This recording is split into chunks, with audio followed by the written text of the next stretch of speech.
Episode 15। वह क्या scene है। रोहित अपने जनरल मैनेजर से बात करने थिएटर की लॉबी में पहुंचा। रोहित ने मैनेजर से कुछ इम्पोर्टेंट बात करने के लिए फ़ोन किया था। जैसे ही वे थिएटर में वापस जाने के लिए मुड़ा तो उसने देखा कि आर्यन वहां खड़ा था। रोहित को देखकर आर्यन घबराकर बोला, डैड मैं तो यहाँ। रोहित ने आर्यन को डांटते हुए कहा, मैंने तुमसे कहा था कि अंदर ही बैठे रहो। तुम बाहर क्यों आए? और तुम्हारा मास्क कहाँ है? ग्लोव्स भी निकाल दिए। आर्यन, तुम सुबह से बहुत शैतानियाँ कर चुके हो, मगर अब बस।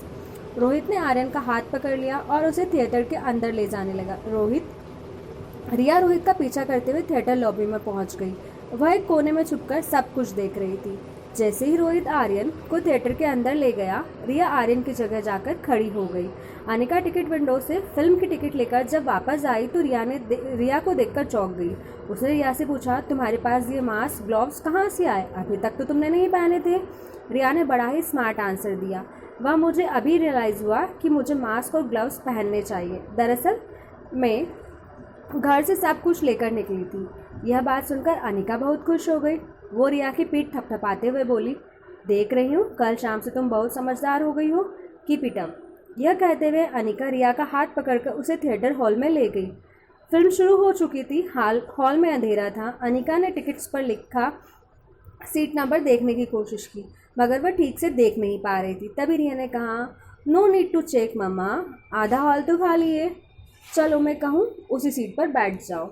यह कहकर रिया ने अनिका का हाथ पकड़ लिया। फिर चलते हुए पीछे की रो तक पहुंची। रिया ने अनिका को ठीक रोहित की बगल वाली सीट पर बिठाया और खुद अनिका की बगल की सीट पर बैठ गई। अनिका के आने से पहले रोहित आर्यन को मास्क और ग्लव्स पहना चुका था। फिल्म देखते में ना ही रोहित को इंटरेस्ट था, ना ही अनिका को, और ना दोनों बच्चों को। रोहित अपने फ़ोन में बिजी था। अनिका की नींद पूरी न होने की वजह से उसकी आंखें भारी होने लगी थी। अनिका ने सीट पीछे करने के सोने की कोशिश की, मगर उसका सर हल्का सा बगल वाली सीट की ओर झुका। आधी खुली आंखों में अनिका को मोबाइल की रोशनी में चमकता हुआ रोहित का चेहरा दिखा। यह देखकर अनिका मन ही मन मुस्कुराने लगी। उसे लगा कि इस आदमी के पर्सनैलिटी का ऐसा प्रभाव हो रहा है कि अब उसे नींद में भी रोहित का चेहरा ही नजर आ रहा है। थोड़ी देर बाद अनिका गहरी नींद में सो गई। दोनों बच्चे एडवेंचर एक्सपेक्ट कर रहे थे, लेकिन ऐसा कुछ नहीं हो रहा था। रिया और आर्यन ने सीट पर अपना सर हल्का सा बाहर की तरफ उठाया। वो एक दूसरे को देखने लगे। आर्यन ने रिया से इशारा करके पूछा कि अब क्या करें। रिया ने उसे इशारे से बताया, देखो अब मैं क्या करती हूँ। रिया ने सीट से पीछे अपना हाथ डालते हुए रोहित की कमर पर उंगली चुभा दी। रोहित सीट पर झटके से उछला और उसके हाथ से उसका फ़ोन गिर गया। उसने बड़ी मुश्किल से अपना फ़ोन सीट के नीचे से उठाया। रोहित ने जब बगल वाली सीट पर देखा तो चौंक गया। फ़ोन गिरने के झटके से अनिका की नींद खुल गई। खुली आंखों में जब उसने रोहित को देखा तो वो भी चौंक उठी।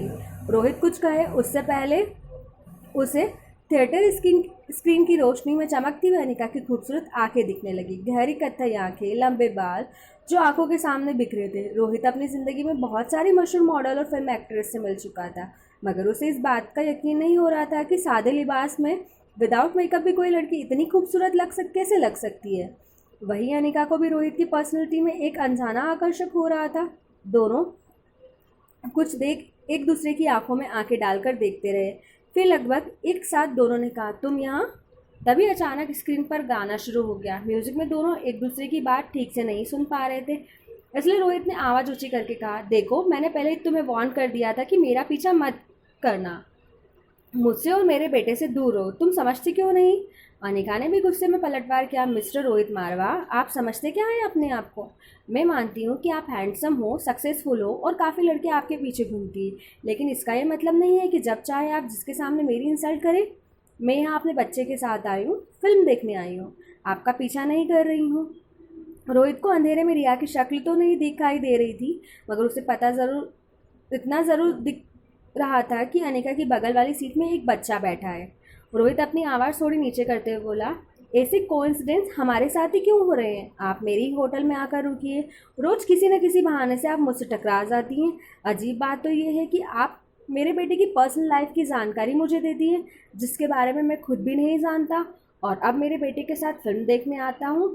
ठीक उसी शो में आप मेरी बगल वाली सीट पर आकर बैठ जाती है। मैं इन सब का क्या मतलब समझूं?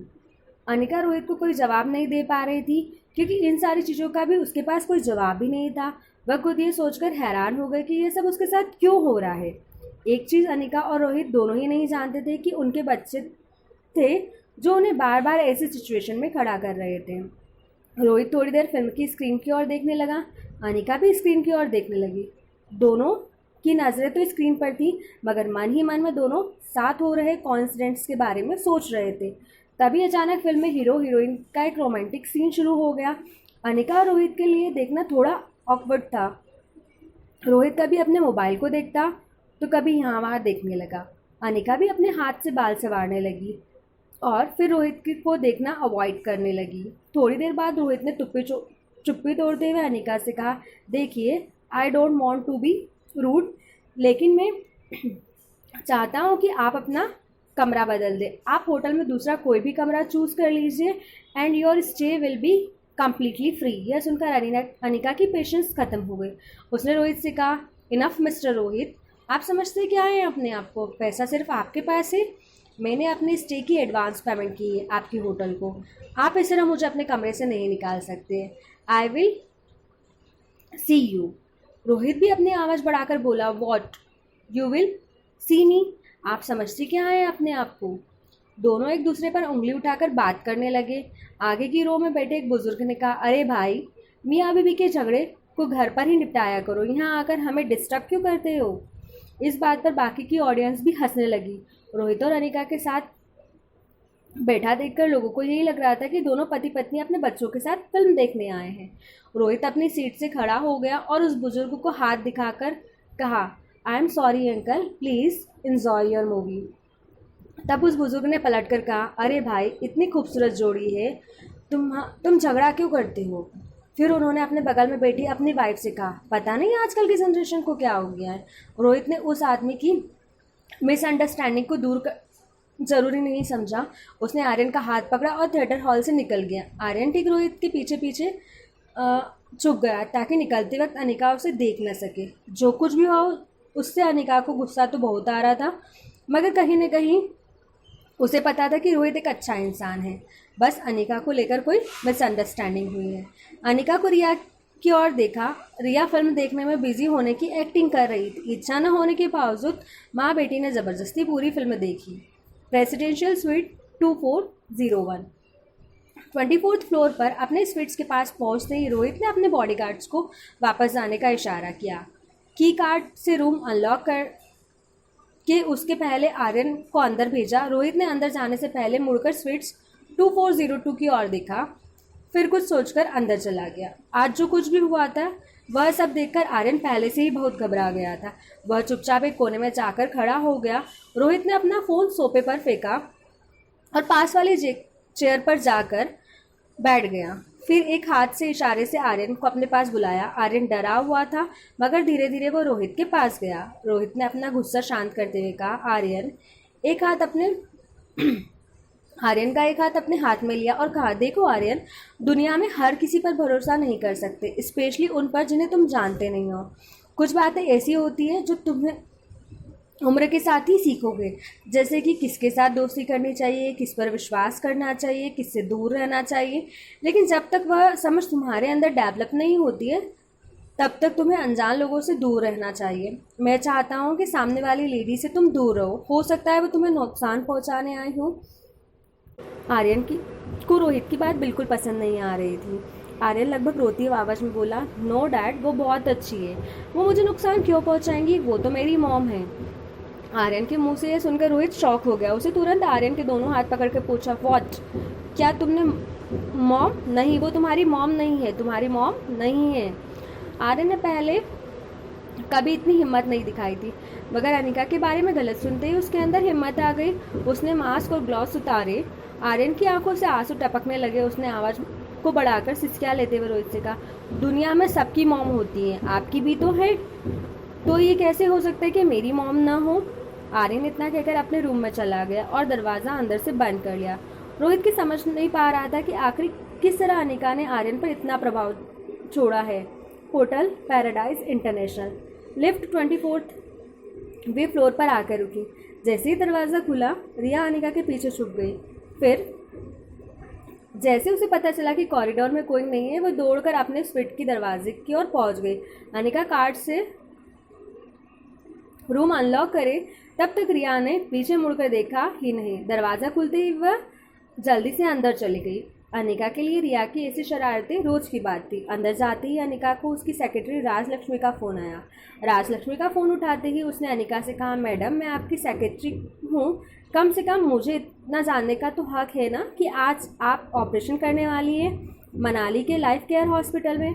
अनिका ने दोनों होठों को दबाते हुए कहा, आई एम सॉरी राज, मैं तुम्हें बताना भूल गई, I am really sorry. Rajlakshmi ने बड़ा ही रूखा जवाब दिया, it's okay ma'am, as usual उनके हॉस्पिटल से मेल आया है, वे पूछ रहे हैं कि आप कब तक आओगी, एक्सेट्रा एक्सेट्रा, और डॉक्टर अग्रवाल ने आपका नंबर मांगा है, दे दूँ? अनिका ने तुरंत कहा, नहीं नहीं, डोंट गिव माई नंबर, उनसे कह दो कि मैं टाइम पर पहुंच जाऊंगी, उन्हें फिक्र करने की कोई ज़रूरत नहीं, और हाँ कुछ भी हो जाए उन्हें मेरा नंबर मत देना। राजलक्ष्मी को यह बात कुछ समझ नहीं आई, मगर बॉस का ऑर्डर तो मानना ही पड़ेगा। राजलक्ष्मी ने कहा, ओके डॉक्टर, एज यू से। अच्छा, उन्होंने डॉक्टर्स की जो टीम सिलेक्ट की है वह मैं तुम्हें सेंड करती हूँ। If you want any changes let me know, I will mail them immediately. Anika ने ओके कहते हुए फ़ोन काट दिया। अनिका ने देखा कि रिया बिना बैग के सर के पीछे दोनों हाथ डाले पाँव चढ़ाकर सीलिंग की ओर देखते हुए किसी गहरी सोच में डूबी है। अनिका रिया के पास गई और उससे पूछा, अगर आपकी गहरी सोच में मैं डिस्टर्ब कर रही हूँ तो आई एम सॉरी, क्या मैं तुम्हें 2 मिनट बात कर सकती हूँ? रिया ने अपनी सोच से बाहर आकर कहा, of course no problem, go ahead mama. Anika Riya के पास एक चेयर लेकर बैठ गई। अनिका को पता था कि ज्योति बुआ का ऑपरेशन बहुत ट्रिकी था और शायद ऑपरेशन ख़त्म होने में वक्त लग जा। टेबल पर पड़ा ऑरेंज छिलते हुए अनिका ने रिया से कहा, Riya I know you are a grown up girl, तुम अपना ध्यान खुद रख सकती हो। यह सुनते ही रिया समझ गई कि अनिका को कहीं बाहर जाना है। इनफैक्ट रिया को भी मौका चाहिए था कि वह आर्यन से मिले। रिया ने मुस्कुराकर अनिका की तरफ देखा और उससे पूछा, तुम बाहर जाना चाहती हो राइट? इट्स ओके मम्मा, भूख लगेगी तो रूम सर्विस से खाना मंगवा कर खा लूँगी, प्यास लगेगी तो अपने आप पानी पी सकती हूँ, इतनी बड़ी तो मैं हो गई हूँ, तुम बिना फिक्र किए जा सकती हो। अनिका रिया की समझदारी देखकर बहुत प्राउड फील कर रही थी। उसने रिया से कहा, आज मम्मा अपनी बुआ का ऑपरेशन करने जा रही है, wish me luck and please pray for aunty. तब रिया ने बड़े ही कॉन्फिडेंटली कहा, मम्मा आंटी को कुछ नहीं होगा, यू नो व्हाट, बिकॉज उनकी ट्रीटमेंट वर्ल्ड की सबसे बेस्ट डॉक्टर करने वाली है एंड दैट्स माई मॉम। रिया ने दोनों हाथों से अनिका को गले लगा लिया और दोनों गालों पर किस कर दी। अनिका ने भी उसे माथे से पर किस करके थैंक्स कहा। अनिका ने अभी ये सोचा ही था कि वह किस तरह बुआ का ऑपरेशन करेगी बिना किसी को ये पता चले कि वो डॉक्टर अनिका ही अमृता थी। अनिका किसी तरकीब के बारे में सोचने लगी, तभी उसके मोबाइल पर डॉक्टर अमृता के अकाउंट पर एक मेल आया। राजलक्ष्मी ने उसे असिस्ट डॉक्टर की टीम की एक लिस्ट भेजी थी जिन डॉक्टर्स के साथ मिलकर अनिका को ज्योति बुआ का ऑपरेशन करना था। लिस्ट में कामिनी गुलेरिया का नाम भी शामिल था।